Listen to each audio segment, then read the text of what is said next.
and thank you everybody for joining us. This is the first day of the Native Financial Education Practitioners Summit. So thank you for making it to the afternoon with us. Like Stephanie mentioned, this is the Providing Small Business Technical Assistance session. We're very excited by our panelists here today. So we'll do some quick introductions and then kind of dive into our panel discussion. As Stephanie said, we're going to be hearing best practices from a panel of experienced small business TA providers. We're going to answer questions about what makes a technical assistance delivery to small businesses unique, tools that might best help your entrepreneurs if you're working with some, and best trainings for practitioners to attend, curricula used to guide small businesses on their journey to success, and answer any questions you might have too. So no pressure on our panelists. So my introduction first, as Stephanie mentioned, I'm Heather Rademacher-Taylor. I'm the Director of Programs at Oweesta. So I work closely with our programs team and all our training and technical assistance delivery, and have the pleasure of working with Native CDFIs and tribal departments and Native nonprofits from across the country. And with us today, we have Breck Maxon with Native American Development Center, Nainoa Logan with Wainea Economic Development Council, and Sean Winters with Chiishabat. And I'll give them an opportunity to introduce themselves first as well. So Breck, we can start with you. Sure. Good afternoon, everybody. Good morning. Yes, my name is Breck Maxon. I am the Business and Finance Advisor here at Native American Development Center. I guess this has pretty much, been my career. After college, I started out as a small business manager for the local district where I grew up down on Standing Rock, for the district and for the bingo hall there. So I got a little bit of my feet wet just working at the tribal level, with small business there. And then eventually I decided to move up to Bismarck, and I got a job as a packager with our Native American Business Center. And we worked with Native entrepreneurs across North and South Dakota. So got a ton of experience, just doing packaging and helping our clients with their small business packages to take to lenders. And then after that, I think around 2000, I took over as director and was director for about 18, 19 years, just running the program as well. And we were funded by the Minority Business Development Agency for many, many years until our funding ran out, I think in 2019. And then for a couple of years, I did a stint as a PTAC consultant. So that was really interesting too, to look at it from a contractor's point of view and working with them and all the things that they have to go through. So, and then this last year, I just, my first anniversary with the NADC here too, so as well. So kind of back in the saddle, working with small business entrepreneurs specifically. So thank you. Thank you, Brett. And Nainoa, do you want to introduce yourself? Yeah, aloha. One, very honored and grateful that I can be here. Thank you so much for this opportunity. So I guess my background, I've always been a little entrepreneur, I guess. I started selling milk caps, those pogs, when we started that craze when I was in sixth grade. I think I was making about $150, $200 a week, which was great for a sixth grader. Then blowing it all on video arcades. But, so I've kind of just been in and out of that finance. I've been a trader. I've been trading in the options market and the stock market since 2003. I started my own nonprofit, which was called Hiamana, which does financial literacy and business development in 2014, where we started to try and bridge that Western finance with a cultural lens. And then through that, we kind of migrated our IP into Wainea Economic Development Council right after COVID, during COVID, so 2020. So along with me, I brought in 4 other rogue entrepreneurs into Wainea Economic Development Council. So we're a nonprofit full of rogue entrepreneurs. We all have our businesses and we all work with the nonprofit.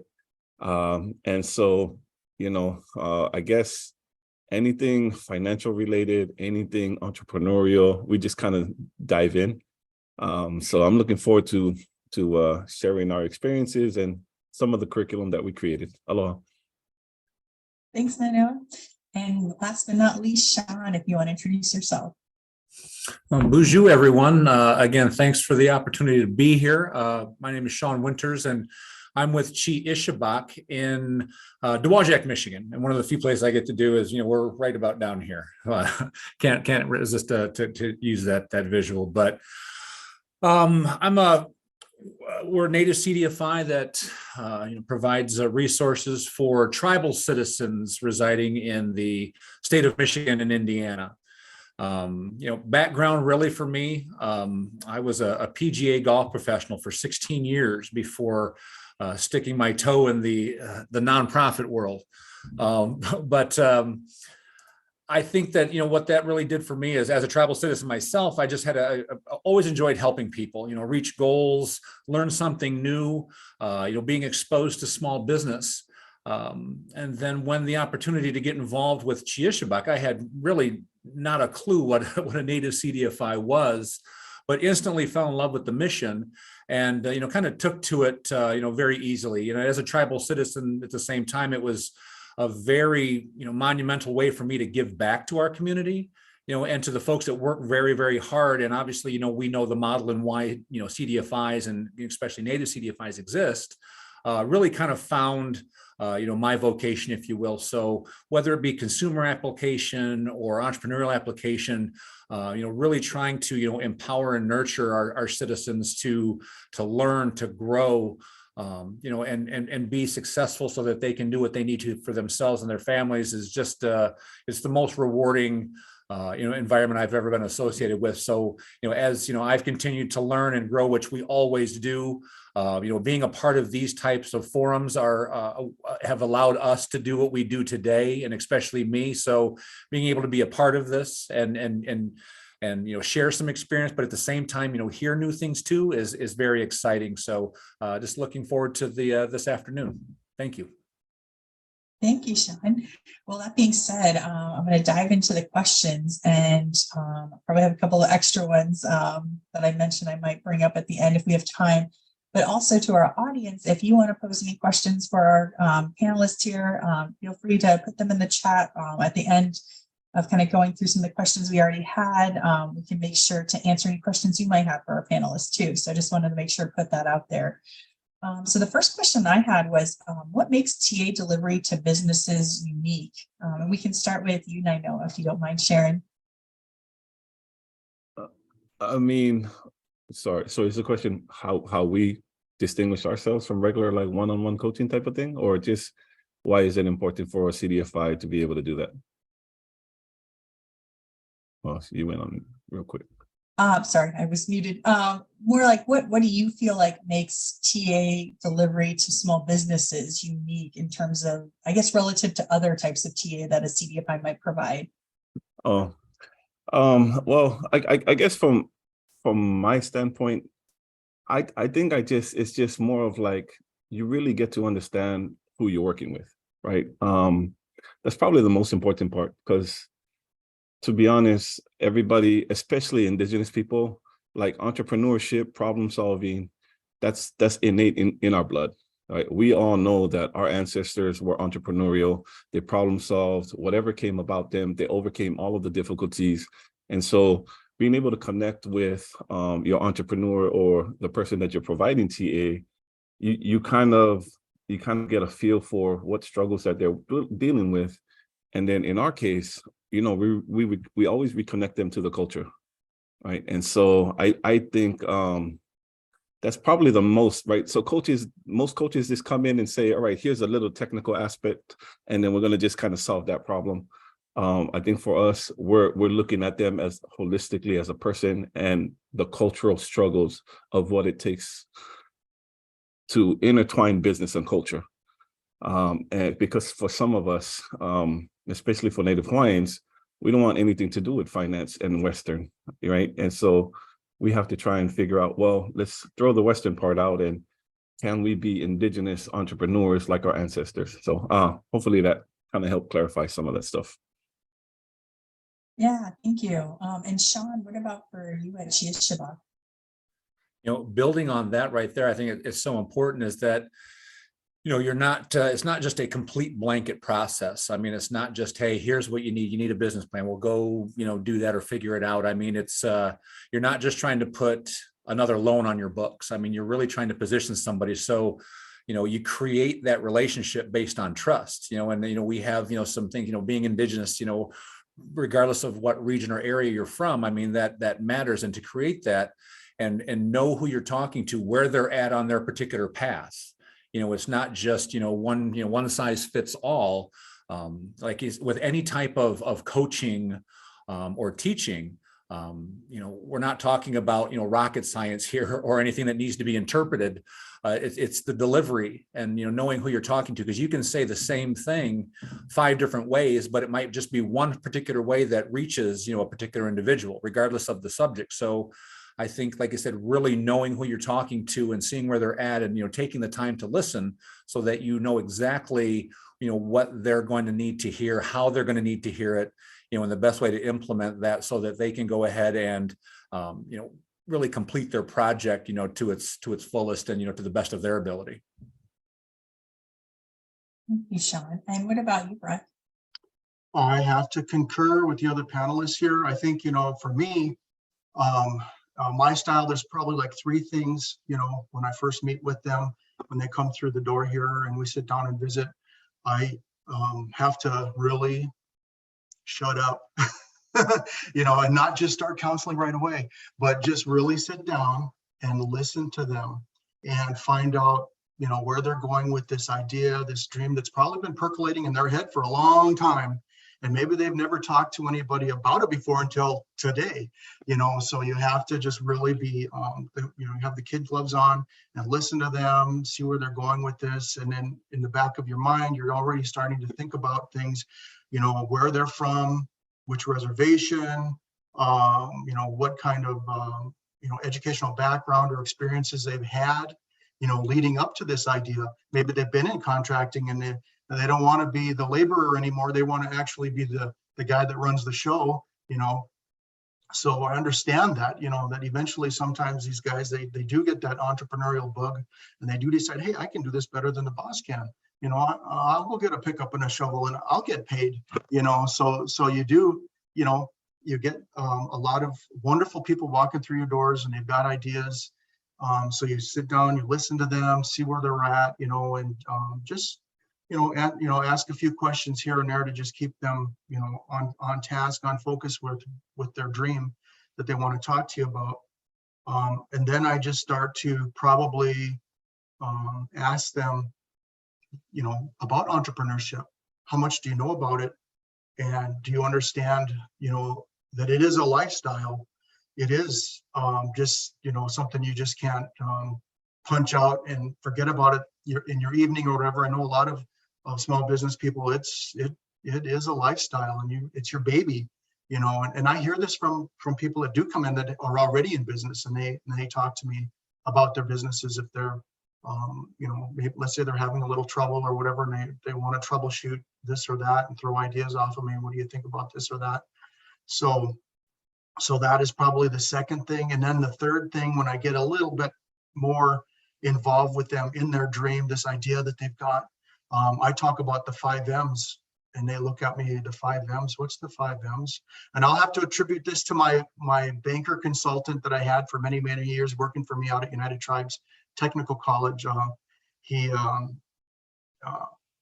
always harped on this whenever we had clients coming in, the 5 M's, men/women, money, material, machines, and minutes. Those are the 5 ingredients to be successful, usually. And if you're lacking in any one of those 5 items, you're going to have problems.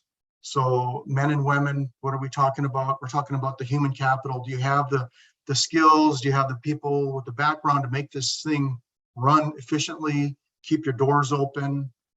Do you have enough money? Whether it be for the startup of the company or this, sustaining it, material, that could be your inventory, machines, the equipment that you're going to have. Do you know how to run that equipment? Do you know how to be successful with it? And then minutes. Minutes, of course, is the time that you, the owner, the manager, are going to invest in that thing.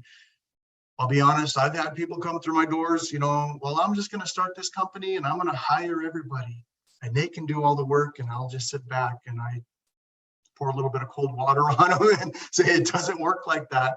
You had better be able to understand those 5 points. You better understand entrepreneurship and, that it is a lifestyle. And then one other thing, the bonus M for me that I tacked on to the end of that is market. Do you have what you're selling? Does somebody want to buy it? So you better be totally honest. You better do some research and find out, get out there into the market, do some sampling, polling to find out, go right to the people who you think would be your customers, whether it's the tribes or tribal members or individuals, people on the street, your competitors, find out who your competitors are, case that out and find out, is it gonna, can I make this thing fly or not? Is there saturation in the market? How many juice drink stores are there in town here? If there's 27 of them, you know what? I might have to recalibrate my thoughts here and rethink this a little bit, So yes, but those are the primary things, when they come in the door and I sit down and visit with them. I try not to throw everything at them at once, but just to at least get them thinking a little bit more about this driven. How serious are you? And if you are serious, then I'm ready to go all in with you and try to help you out. Thank you. And I did see a question come through. Somebody wanted to know what was the third M?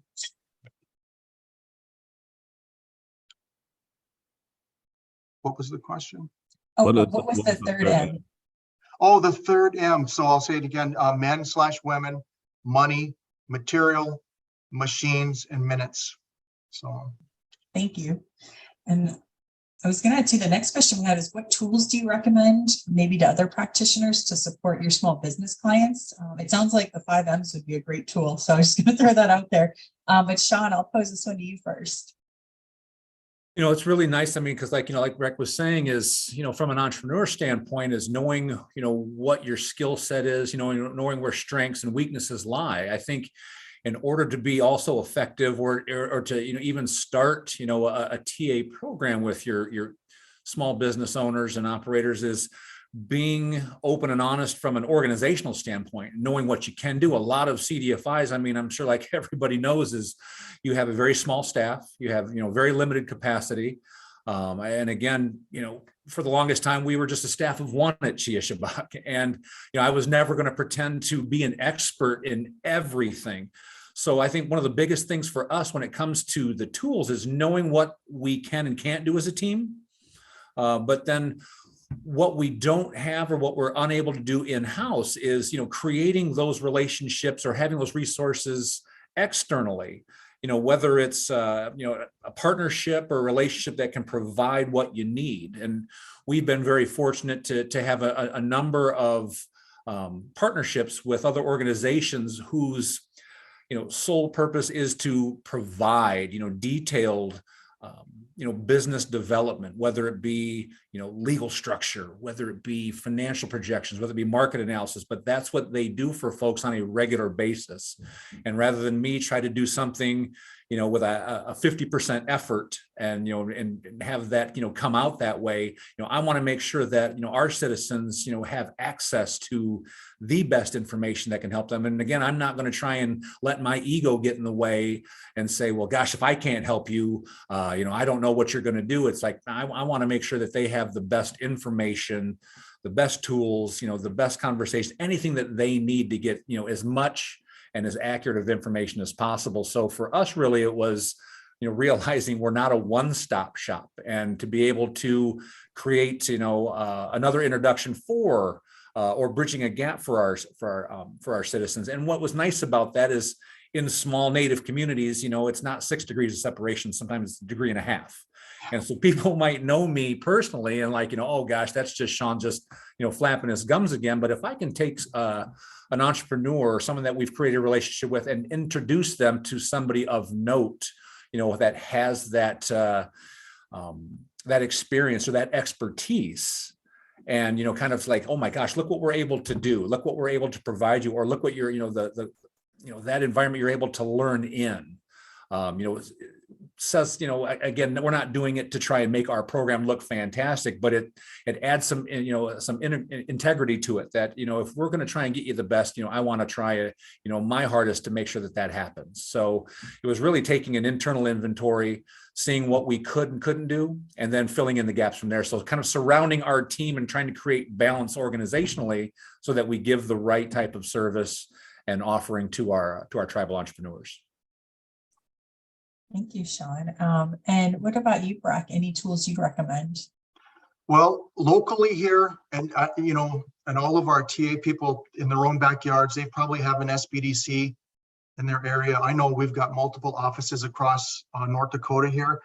Here in town in Bismarck, you know, I work with our local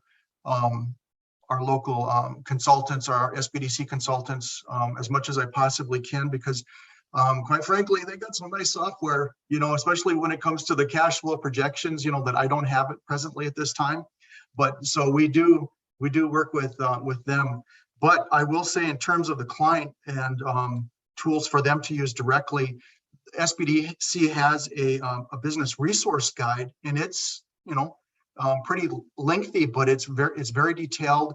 Tons of information in terms of you know, who to talk to up at the state offices, you know, your Secretary of State office, all the different places that an entrepreneur might need to go to get certifications or licensing, etc. Legal, how to write a business plan. They've got their own template built in there as well, and discussion about the entrepreneurship. So in order to cover all the bases, if I haven't covered all the bases with them, then I give them this PDF or the booklet for them to take a look at. Also, it's kind of like their own entrepreneur Bible that they can refer back to if they ever, you know, hit a barrier or just need some more information, some more detail, or who else can I call besides Breck. So definitely, you know, it doesn't hurt my feelings. I want them to be enmeshed and to learn as much as they possibly can about being the best possible entrepreneur and small business person that they can be. So that's one thing that I would recommend. I'm sure that the other panelists, they've probably got some of their wells or resources, you know, besides SBDC that they go to as well. Thanks, Brock. And I know any resources that you wanted to share too. Okay, yeah, so I just put into the chat, since we were going on acronyms, I use two different acronyms when I'm working with my clients. So the first approach, we call it a BOD approach, which is build, organize, document, and delegate. This is an approach where if any entrepreneur wants to kind of try and take themselves out of the business, this is the pathway, right? You have to first, most entrepreneurs, everybody, you're doing it yourself, right? All of the weight is on your shoulders, you're wearing all the hats, right? And then the second thing is you actually are going to have to start organizing everything that you do in a systematic way. From there, you're now documenting and basically creating your system playbook. Okay, I wake up this morning, I open the fridge, I do this, you know, and then you're basically line iteming or by minute every approach, and then you delegate the tasks that you can do. And so when you go to delegate, I tend to use something called the DOE, the Department of Education, which is really dead. So, you know, it's delegate, outsource, eliminate. And when it's delegating, that doesn't mean in a business, you're just going to be like, all right, I delegate you, here's everything, good luck. I mean, and we don't do that as coaches. You know, it's like, all right, let me explain the whole thing. Let me explain everything that we're doing so that you understand your responsibilities and my responsibilities. When you outsource, it means there's nobody in your org that can do it, because a lot of us, like you said, are just one man, two man businesses. So you're actually going outside of the organization to try and outsource. And really the eliminate side is really taking a look as some of these activities aren't even necessary for you to be making money or doing your business. At the Polynesian Culture Center, I had a friend who wanted to do a coconut business, opening up coconuts for tourists at the Polynesian Culture Center. And he's like, man, I should buy these straw things, like umbrella things, and I should put pineapple and cherries. And I'm like, but are people buying it without that stuff? He's like, yeah. And then why you want to spend money on that? Oh, I should add all these little bells and whistles. I was like, but are people actually, do they need that? Right. So we start eliminating not just the bells and whistles of products, but the busy work that some people are like, do you really need to be doing that task? Let's eliminate it. And then you get way more efficient. So I also put a YouTube video. So my best resources aside from partners is YouTube, is Google. I use Upwork and Fiverr when I need to outsource some of those tasks, but be careful because there's a lot of people that claim that they know how to do stuff and they really don't. But for $5, I can afford, 5 or 10 of them and try and figure that out. If I don't have anybody in my vicinity, if I don't have any partners, that's kind of the stuff that I use. So hopefully that helps. Thank you, Nainoa. And the next question I had, it's kind of all along the same vein, but are there any trainings that you'd recommend that practitioners attend or that have helped you kind of in the work that you do with small businesses and entrepreneurs? Who's that directed to? Is that? Oh, sorry. I'll start with Breck this time. Okay, it's, I don't know if there's like any real easy answers. I have the advantage of just years and years of experience and trainings just from working with MBDA for 20 plus years. Every year we'd have at least 2 or 3, a couple of regional conferences and a national conference, and they would bring in the best speakers and leaders and just, so we got the cream of the crop in terms of, getting some training and this and that. But getting back into the swing of things here after a little hiatus, I went to my boss suggested the NeighborWorks Training Institute, and I took some module training there. And you can reach them at neighborworks.org. I can check them out. There may be something there for you, but I know that they've got a whole host of different kinds of trainings and modules. You can do them live or recorded,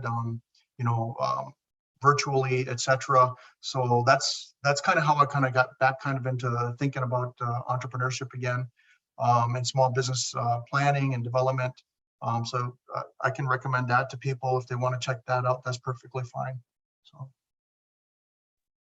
Thank you. And I was going to say that's a good recommendation because a lot of folks think NeighborWorks, oh, housing, but yeah, they do. They have so many different offerings and they have so many experts they pull in. So that's a great recommendation. I believe their next, not that you can register in time, but their next training institute, their in-person is next week, I believe, in San Francisco, but they usually move them around and they can be pricey, but they also usually have a lot of scholarships too. So I just was going to add that since you shared that. But yeah, what about you, Nainoa? Any trainings that you'd recommend to folks or ones that you attended that were really helpful? I mean, besides Oweesta's trainings, I'm not sure if there's anything else outside that I need. But if I were to recommend other trainings, to be honest, for me and my team, we just kind of went out and do things. So outside of partnerships, I guess I'm going to plug in, like we kind of do all like what's happening new right now, what's the new technology, and so we're always going to different types of online trainings and things. So Verizon right now, for example, they have they're giving away $1 million and $10,000 grants for entrepreneurs. All they have to do is watch 2 videos and then apply for the grant, and they get and so that's 1,000 awards that they're giving away. And so for me, though, along with that, you have all these digital modules that you can watch, and they're free. So Verizon has some good, I like some of those modules. Google Workspace, Google has modules on how to use the Google Workspace, YouTube, and all of that. So I guess I'm somewhat of a millennial in the sense of YouTube trained me. But some of these packages that I learn are like 5 and 15,000, which isn't really feasible for everybody. So I always recommend free stuff. But again, outside of Oweesta and their partners, I haven't really taken any other real training from other organizations. Thank you for the kind words too. So I appreciate that. And Sean, what about you? I think it's really nice, like how all these topics are kind of, intertwined and balanced, just for the fact that, the same way, I mean, you could get almost a little paralyzed by analyzing just what's actually out there. I mean, but like Breck and I know we're both saying, is that, looking online, there's so much, complementary things out there as far as, videos, trainings, podcasts, just miles and miles of information. And then at the same time, from an organizational standpoint, having a list of resources, that kind of direct folks to go, because you can also kind of get, stalled just looking at how monumental, a list can be. So I think it's really just, having things available.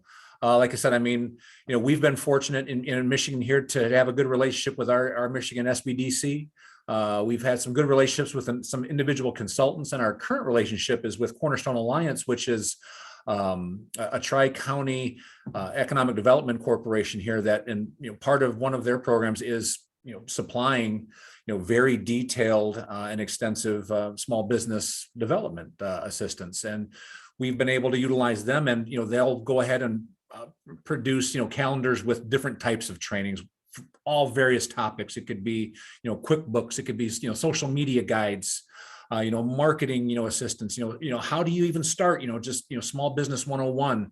I mean, and the list goes on and on, but it's really kind of almost just like, taking a little sliver somewhere just to have a start and, kind of figure out at the same time, who your borrowers are, who your clients are. And, you kind of see some themes in there, and, kind of help dictate and direct them from there. But like I said, it's not just necessarily, oh, you have to be part of this particular curriculum, if you will, because for the fact that, everybody's a little bit different, your regions are different, markets are different, from place to place. But, I think it's really just kind of figuring out, where to start, get going, and then it starts to build from there and becomes a little bit easier. Thank you. And then one of the other questions that we had was, are there any training curricula that y'all use to teach entrepreneurship or teach different kind of small business or entrepreneurship topics, or maybe even a curriculum that you've adapted? And I was going to start with you this time, Noah. That's me again. Sean hasn't started at all yet, but I will take it if you want me to. Okay, Sean, you're all right with that? I feel like, okay. Thank you, Heather. Okay, so we were fortunate enough to have a curriculum developer our own selves.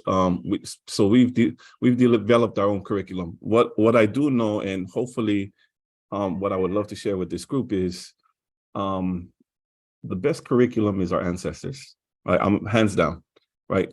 Because they knew how to manage resources and the land. So when we teach business development or when we teach financial literacy, it's all about resource management because that's an indigenous perspective. Through this, what we've done is we've gone to our old Hawaiian newspapers and the legends that we've told, and we've taken legends and tried to figure out which legends have business concepts in them. One of the legends that we do is like our goddess, Hi'iaka, who's the sister of the fire goddess Pele, goes to fetch her lover Lohiau, and she ends up on an island, and she's getting swooned by a native Hawaiian trying to trick her into what's called a luau debt, right? And so he's feeding her, and by feeding her, at the end, she's like, all right, what do I owe you for all this food you gave me? And he's like, I want your body. And then she was like, you don't want nobody else? Nope, just you. And so we through that legend, we talk about debt from an indigenous perspective versus from a Western perspective, right? Through our chiefs trying to swoon a chiefess to marry him, that's branding, right? Through creating systems of hunting and gathering or growing fish, that's our ancestors in spend, save, grow. So I think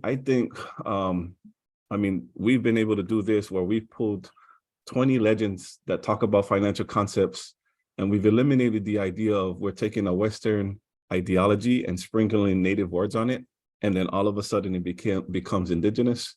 We've basically stripped all of that and said, let's go straight to our ancestors and how did they grow resources? How did they grow wealth? And then take those ideologies and take their struggles and say, can this relate to our business owners? Once you eliminate the friction that comes with business and cultural values, it's a lot more easier to do business because, like I believe it was Breck and Sean saying, life and business are intertwined, right? In old Hawaii, and I'm going to say for your people, you were not a farmer and then you came home and I'm no longer a farmer, right? You weren't a hunter and then you come home and you're no longer a hunter. But in today's world, where our practitioners go out and get a 40-hour job and then come back in to do practices, that's where we at. So, and then maybe one last tidbit. So sorry, I'm monopolizing this. Oh, you're good. One thing that we do when we're working with our practitioners, our cultural practitioners, the ideology of cultural appropriation, cultural prostitution, all of these things that get thrown upon the business world. What we've worked with our practitioners is we've helped our practitioners divide their ike, or their knowledge, into 4 categories. What is the knowledge between you and your student, your hamana, right? What is the knowledge between you and your family? Because there's family genealogy practices that are passed down. And then what's the knowledge between you and your community? And what's the knowledge between you and the visitors or guests? We tell them the knowledge between you and family and the knowledge between you and your students is your own. That's sacred. You don't just choose a student and say, here's all the knowledge. The students are chosen because they put in the hours and the work. But the knowledge that you share at workshops with community and the knowledge that you share with individuals that are visitors, that's like a surface knowledge. And, it's out there already. So once we strip away what's sacred and what's not, and we guard what's sacred and we share what's not, our practitioners and our entrepreneurs are way more open to sharing certain aspects of the culture without this conflict pulling at them saying, I can't charge for this. I don't want to charge for this. This is something that was given to me by God and I got it for free. So I can't do this.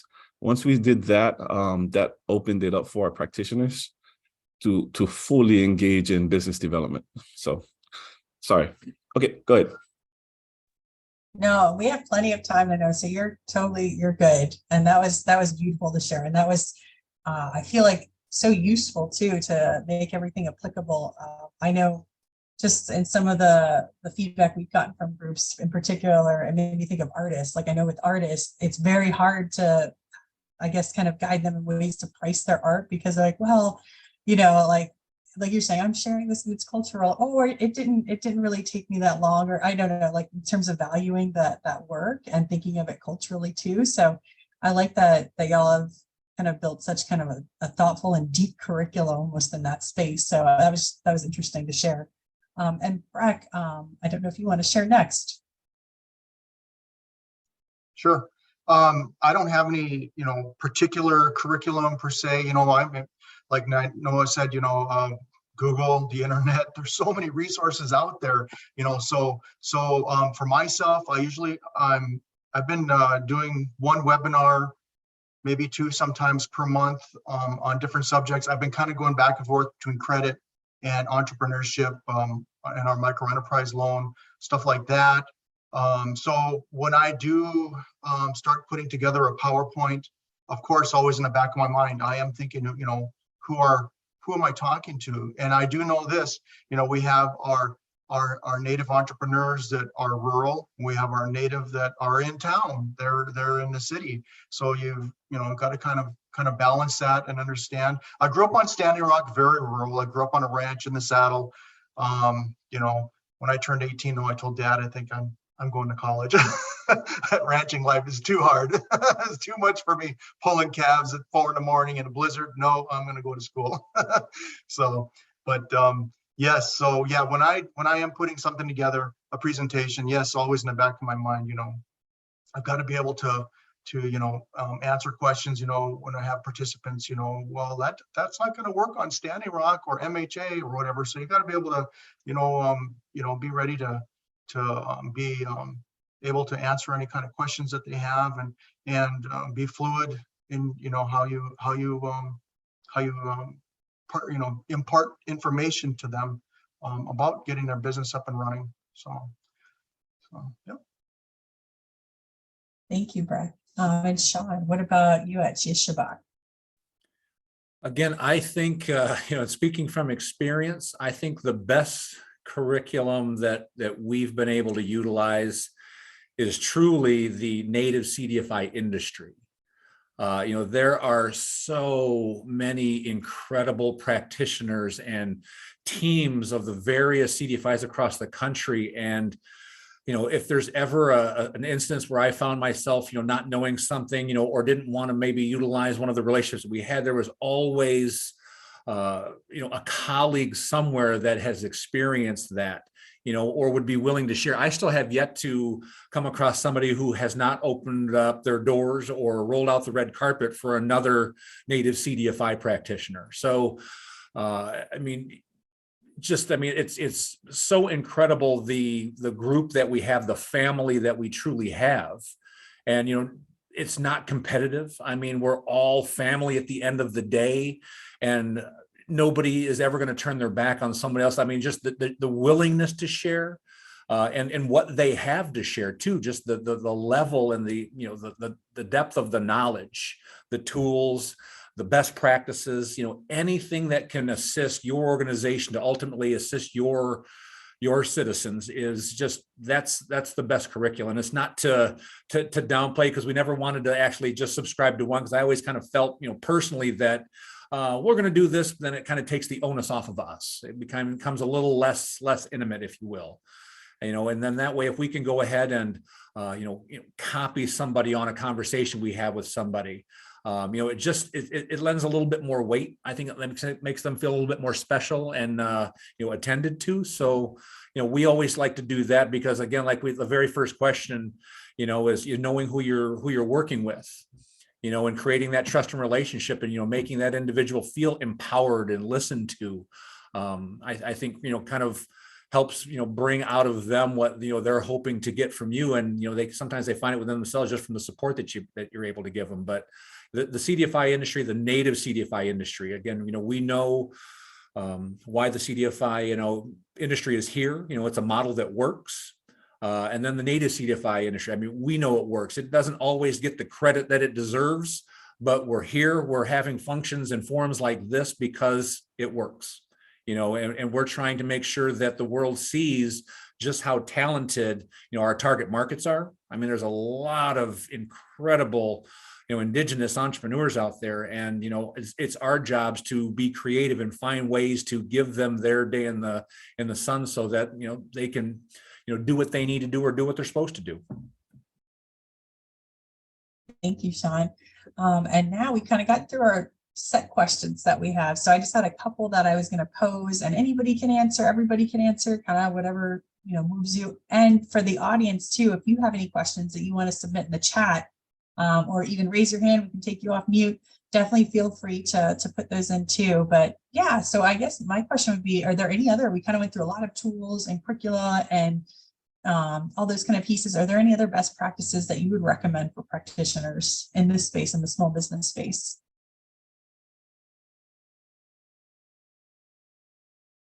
I think just like we would, recommend to, our entrepreneurs when they're looking at, like, I always recommend them, like, get as much information as possible, whether it be email, phone calls, site visits to places, whether it could be like a SCORE, an SBDC, anything that we might have on our resource list, but, talk to as many people as possible. And that way you can go ahead and find what information overlaps, and you would probably be able to bet that that's very, very accurate information. Then depending on what you're doing, any outlier information, but, same with, practitioners is, who's doing what? What are people doing in the Southwest, in the Northwest, in the Midwest? Anywhere, because, some of it might not be applicable, not everything, but a lot of it can be, and again, like we always talk about in any of our trainings is, don't recreate the wheel. And, so if you can go ahead and just get as much information, then start to tailor it to your, organization and what you might be able to utilize. I think that's just a really, really good place to start. And it's also a good place to kind of, check in every now and then, take inventory of what you're doing. Is it still good? Are we, evolving with the times or with technology, and what's out there? There's so much coming at us in all directions all the time. And it's just, trying to keep up, and it's easier said than done. but you know, it's still, you know, worthwhile because of, you know, what we're doing and who we're doing it for. I concur, you know, and I would just add too, you know, because, you know, for most of us, our market is, you know, our native entrepreneurs. You know, it does not hurt to talk to the tribes, you know, to the tribal economic development arms, the tribal planners, you know, and just kind of find out what's going on. They give you some intel that you can pass along to your clients as well, you know, long term, you know, oh, we're planning a golf course, or we're planning a casino, or we're doing this or that, you know. So there's lots of different places that you can go as a practitioner, and then also as an entrepreneur, you know, how passionate are you about this being a successful business? I mean, you have to really be honest with yourself, because there's so many businesses, and now in the day and age that we do live in now, with the attrition through these past 2 years here of businesses failing and going under, boy, you better be doubly sure, you know, in terms of, you know, your thought process of and strategy of your business, you know, and what exactly is the environment out there really truly like. I can't just, you know, just willy-nilly stepping into this. So you definitely want to have a serious mind about you. You know, you want to have fun and be creative as well, but you can't ignore what's going on in the real world right now either. To be honest, I'm not sure if I could add anything to their genius. It sounded great. So I just want to say that's amazing. Thanks, guys. Even I took some stuff out of that. Thank you. And another question I had too was, what are some larger trends, maybe nationally, internationally, or maybe even at the state level in the various states that y'all are representing? What trends do you see impacting your small business clients and or small businesses in your area? Okay, I guess I can take that. Well, definitely the talk of the town is AI, artificial intelligence. So being aware of what that looks like, new technology is disruptive. And that means there's a lot of businesses. Right now, it's the wild, wild west because it just came out, right? So relatively, I guess it's been being worked on for the last couple of years, but since its launch, you know, in November, December of 2022, we're only 5 months into AI, which means there's going to be a lot of things that come out, and there's going to be a lot of things that crash and burn. And then what's left with the debris, those are more of the solid, surefire things. So if any of us can, you know, dedicate time to learning some of that AI stuff, that's probably going to be a time saver. And at the same time, making sure that we're doing that in an ethical way, right? And whatever that looks like for us, meaning transparency is important. Double checking everything is key. But at the same time, if we are not on that train, if we're not on, you know, where Biden is putting in people, bringing funds down so much into the BIPOC, right, and AAPI community, making sure that we're kind of held abreast as far as where all the future funding in legislatively is coming. That's another thing that I would probably talk to. We don't really play with politics, but I'm very much aware where there's people at the table that were never there before, and money that's coming down to our people that has never been allocated before. And our people should be looking to tap into that.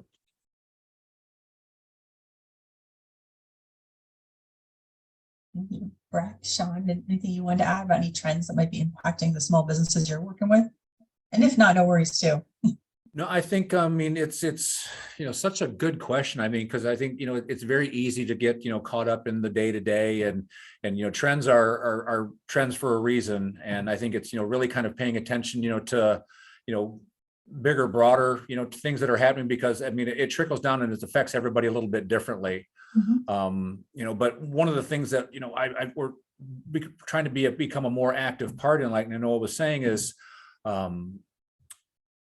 you know, really, you know, kind of, you know, getting into, you know, some of the movements and, you know, like coalitions and things like that, you know, that allow people in your, you know, within the state, you know, and, you know, at the federal level to know exactly, you know, what's going on, you know, with us. And, you know, everything is working. And I'm kind of, you know, getting a little bit scattered, but just really just letting folks know what we do, how we do it, it's working, and trying to find some equity in that, and then, I think, that we know that we can help, our entrepreneurs. I mean, that's obvious. We wouldn't be having these types of functions if we weren't, and letting people know that, hey, we're still just scratching the surface. There's a lot more that can be done.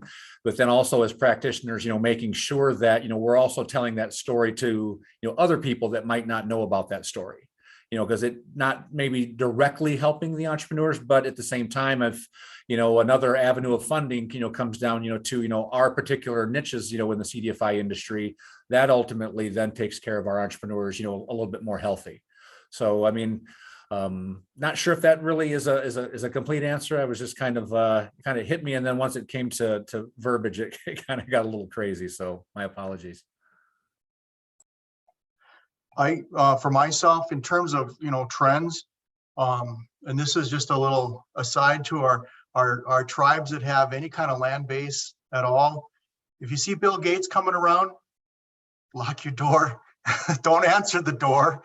And the reason I say this, I've talked to some of our tribal people, and this is something that's always been something for me hard to swallow, is that a lot of our tribes, the reservation lands, are checkerboarded, and you've got a lot of non-native, native working the land, and then a lot of land not being worked at all.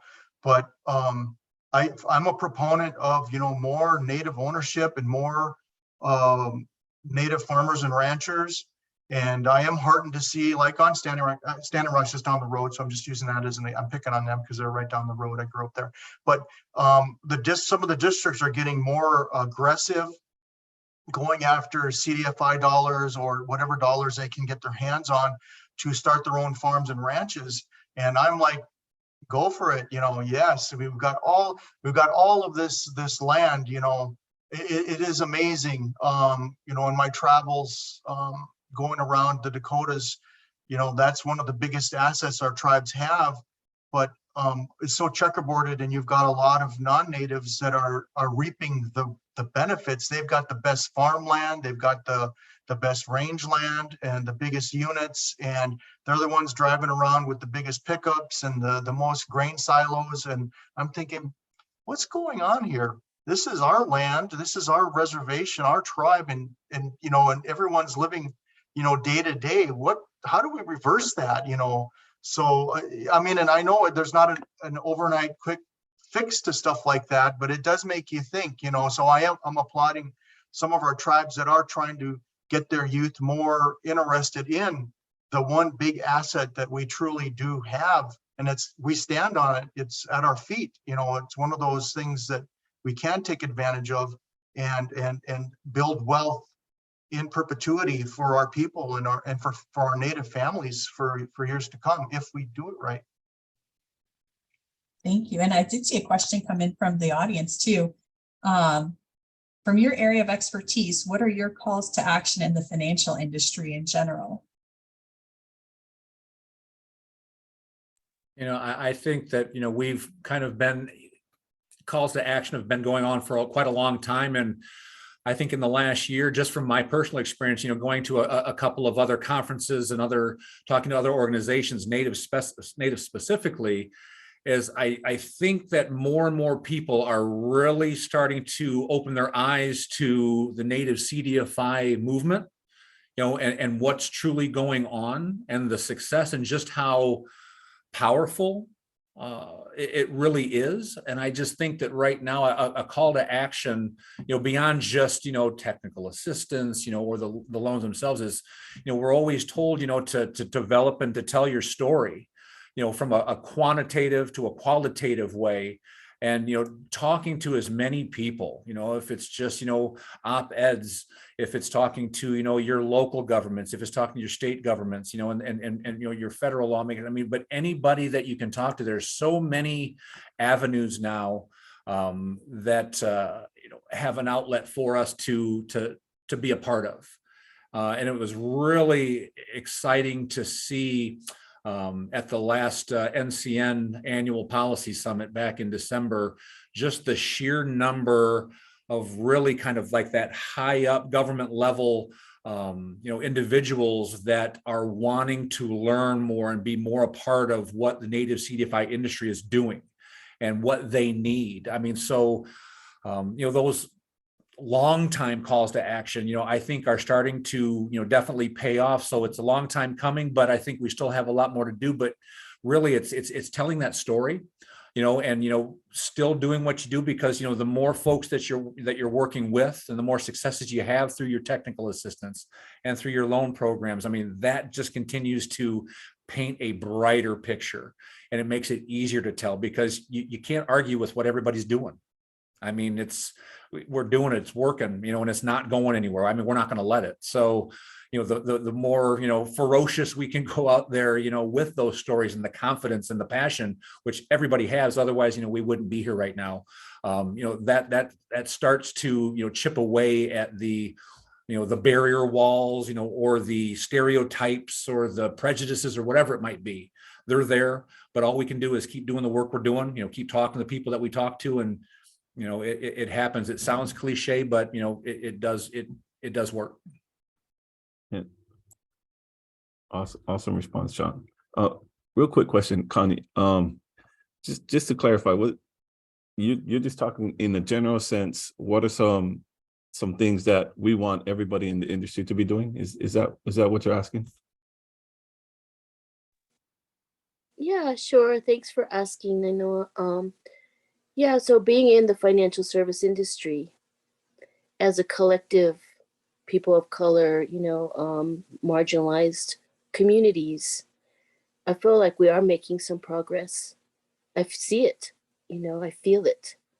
So, with this group, and being part of Oweesta for a couple of years, and the trainings, it's just been so valuable to have you three here today. Is really important for me as an individual, as an entrepreneur, since I recently retired from corporate, but well, actually nonprofit, but so I'm training younger people, adults, in financial literacy. Okay. So I have a license. I have a professional insurance producer's license, so I can help people and families, but I want to know what you guys feel from a maybe global perspective, just kind of a higher level overview. So what would be good for us to do? Sorry, it was a long question. No, thank you so much. Thanks for clarifying. First, two things come to my head. First thing is collaborations between CDFIs. So one of the biggest things that we struggled with as a small CDFI is sometimes people are asking for above our caps. We only give up to $30,000 because we're a small fund. We've had a few Native Hawaiians come in and they're like, we need 100,000. And so what we've done is it's easier said than done, because I know that sometimes there's some blood between CDFIs, and there's some politics between CDFIs, and there's just we are humans, right? And our entities are run by humans. And so we've been fortunate enough that we've kind of been playing Swiss, because we're the new young kid on the block, and we play, we're still learning, big brother, can you help us, right? And we say that to every CDFI.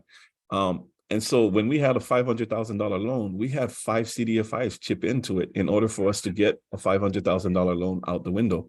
When we had a $400,000 loan, we had 3 of them that says, yeah, we'll jump in and co-lend or participate in that. So, best practice would be, let's start knocking down the silos on the CDFI world. Let's start partnering up and hooing up together, and then kind of unite against the common enemy of poverty. And let's tackle that. And then I guess this is just because this is, to me, it's, let's get more indigenous curriculum out there. Let's get more things that are from our lens, from our people. And because I just want to share one more analogy, and then I'll throw it back to you guys, right? So, when we touch financial literacy, we ask the people, do you go into the ocean and did you catch every fish? And of course, every indigenous person says, no, of course not. What are you, crazy? And then you say, well, what did your ancestors do with it? Well, they ate it, they shared it, they bartered with it, and all right, okay, they consumed it. What else did they do? Well, we dry racked it in case we needed to travel the oceans or for emergencies. Okay, so we saved it. What else did we do? Well, we grew it in our fish ponds. All right, that right there is the 3 fundamentals of financial literacy: spend, save, grow. Our ancestors did that. You, as a Hawaiian or as a Native American, just followed in the footsteps of our ancestors because they know what wealth is. And I feel like if we can get more people tying into that, one caveat on that, what we used to say is, if we give you $1,000, what are you doing with it? The kids are buying Xbox, Jordans, phones. The adults are paying all their bills. And then, we make an uncomfortable situation by saying, well, is that Hawaiian? And they were like, no.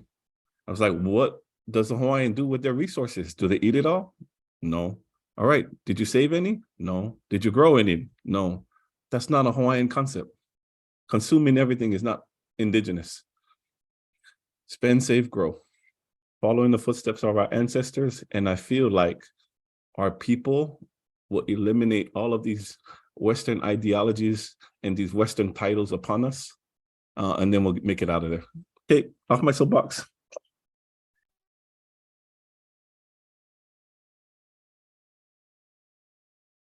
Oh, thanks, I know, I appreciate that.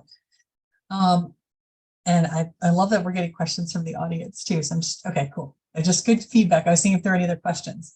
Another question I had, these are more just like fun to share.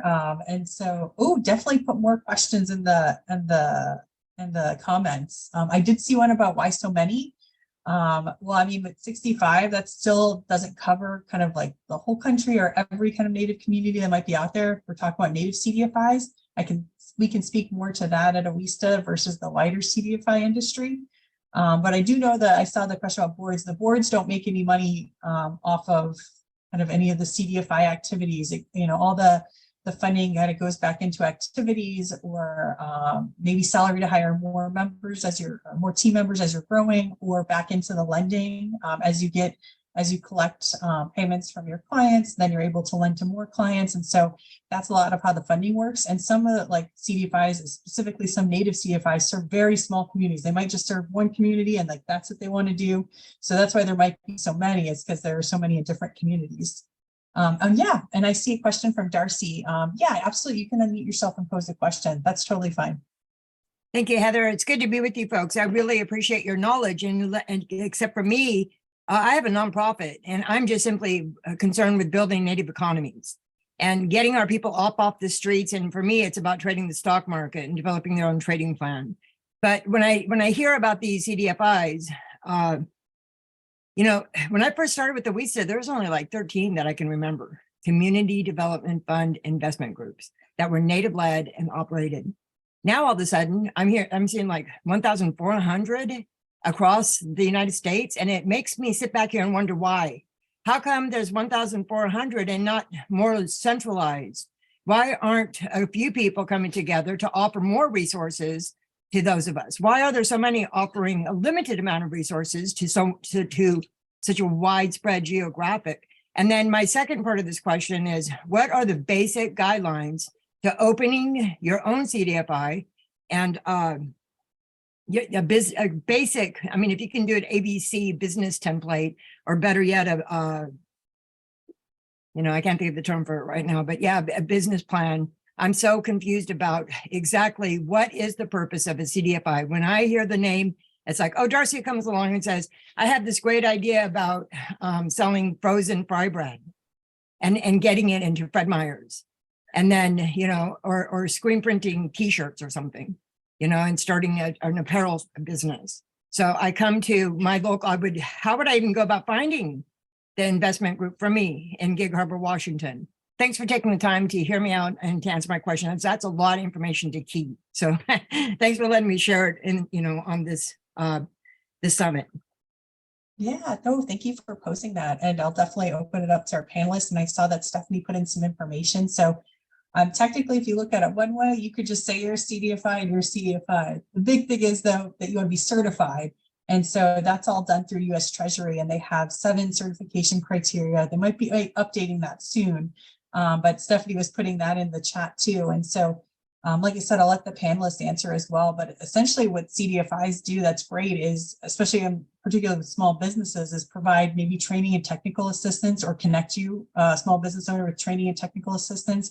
And then they have capital, and usually it's low cost capital that's patient and that is going to be able to be offered to folks that are maybe unbankable or underbanked.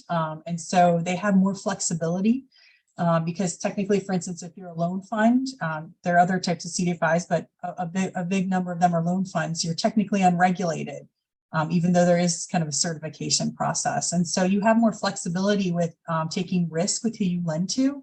And so that's one of the beauties of kind of how a CDFI operates, that they're able to then provide capital and services to folks that might never reach if they went to, a traditional bank or something like that. And in terms of size, I mean, there's definitely pros and cons. And again, I'll defer to our panelists because they have a wide breadth of experience too. But you could have like, hey, there's so many benefits to scale and having a large CDFI, and there are those that serve, maybe a wider area, or maybe they're doing these multi-million, billion-dollar deals, but then for them, it's not necessarily as cost effective when they get that large to maybe underwrite a small $10,000 micro business loan. Or you might not get that same kind of attention that like a smaller group that maybe is serving kind of a smaller community. And so there might be more of those. And so, like I said, there's kind of pros and cons then to kind of when folks get really large or when they stay small and in between. So that'd be my best answer. I don't know if that's helpful, but I'll also open up to our panelists because, like I said, I'll have a breadth of knowledge too.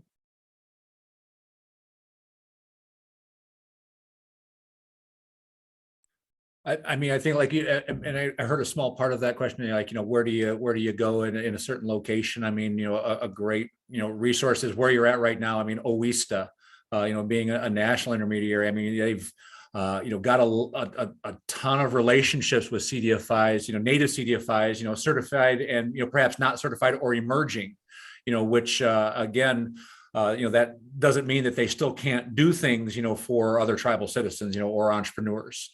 It's just a certification through, the Treasury, but, Oweesta is a great place to start. Native CDFI network, they have, members that, again, native CDFIs around the country, what they do, what they can't do, but it's really kind of, offering you a network to at least start, and find out, who does what, and give you, not just, hey, it just has to be one. I mean, it could be numerous. I mean, depending on who you might like. I mean, there's a lot of different, things that can shape, who you work with. But again, I think the forum that you're in right now to get a lot of those questions answered sometimes is Oweesta. I mean, they've been, vital, for a lot of people, over the last, number of years. So I think that's just as valuable as starting out, as also, why we're here today too.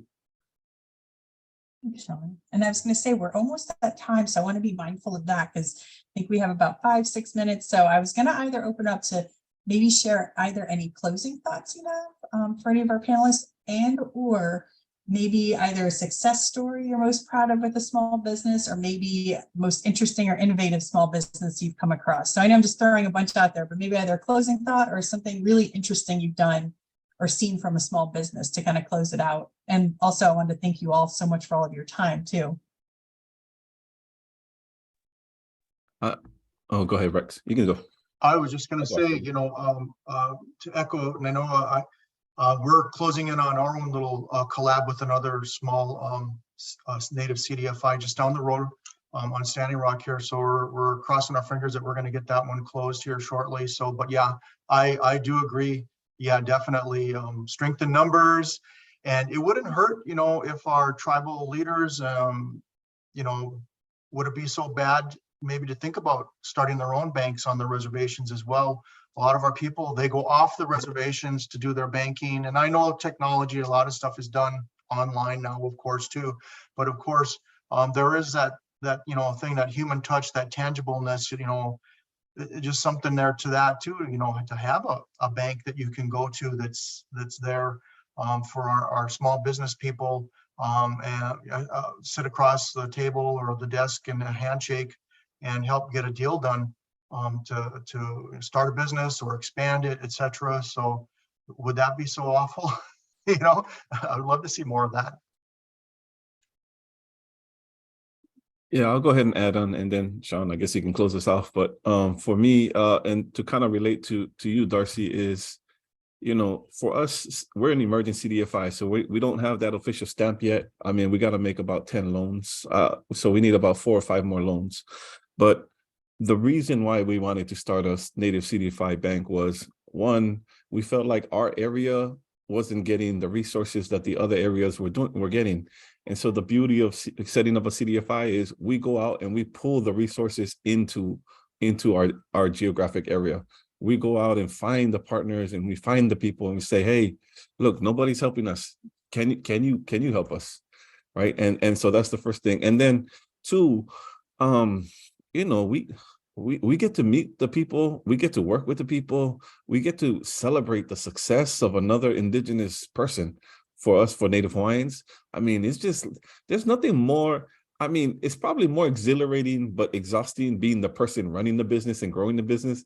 But, you know, if we just put in $15,000, $30,000 and we help them, I mean, that's why we do it. And at some point we'll get big enough and we can give you 50,000 or 100,000 or $1 million, right? The ideology is wealth and resources is indigenous. And I'll always harping on that. The idea that we only need a little bit. I don't think our ancestors were ever concerned of only needing a little bit. I feel like they knew that everything is unlimited in a sense. Everything is possible. And so for us, I hope as all of you guys go out there and start training your people, connecting them back to their roots and their ancestors. But more importantly, let's be that middle person that can shield all the bullets from the Western side and then give all the love and the sunshine from the indigenous side. So good luck, everybody. You know, that's awesome. I mean, it's always so, you know, exciting to hear what, you know, everybody else does, you know, the successes that they're having, the contributions that they make, and the people that they're serving.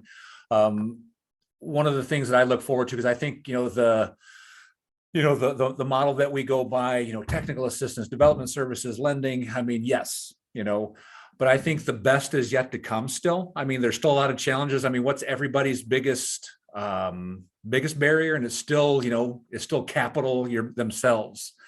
But again, like I said, as we do go beyond emerging, you know, and again, the industry gets more and more solid. You know, I think some of the opportunities we haven't even thought of yet. I think, you know, as a collaborate, you know, as, you know, we get going of the 60 some, you know, certified CDFIs we have now, and as that continues to grow, that there might be ways that, you know, when we figure out what it looks like to leverage, you know, all of our powers, you know, together, not just participation loans, but how can we go ahead and, you know, go from 5 CDFIs to 10 to 15 to generate maybe a new pool of funds. I mean, Oweesta's already doing that with the 2 native loan funds that they've done.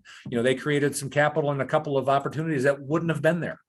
You know, we're all giving loans to folks that would not get those projects done. But I think as we continue to go and we continue to meet like this, I think that there's going to be some pretty remarkable stuff that we can do combined, and, you know, kind of leverage everything that we do to bring about more awareness, potentially more funding, but more opportunity and resource, you know, for the folks that we're working for. So I think that what that looks like, don't know yet. I mean, it's going to be new. But it's happening. I think that people are realizing that. And like I said before, I mean, we're not going anywhere. And, you know, like I said, even from a native and an indigenous standpoint, I mean, we've been around for thousands of years, and, you know, we take care of each other and take care of our own, and that's going to continue. But I'm excited to see what that's going to look like, the greater collaboration that native CDFIs, you know, and our organizations can do together. Thank you all so much. I want to defer over to Stephanie because I know, like I said, we're at time for the conference, but And you'll have this recording to reference. And of course, if you want to reach out to Oweesta or any of our panelists, you can definitely do that. But yeah, I just wanted to close everything and just say a big thank you to the participants for just being so engaged and having such great questions. And then also to all of our panelists, Breck, Sean, Nainoa. Thank you so much for your answers and your feedback and the knowledge and experience that you shared with everybody. We so appreciate your time and thank you.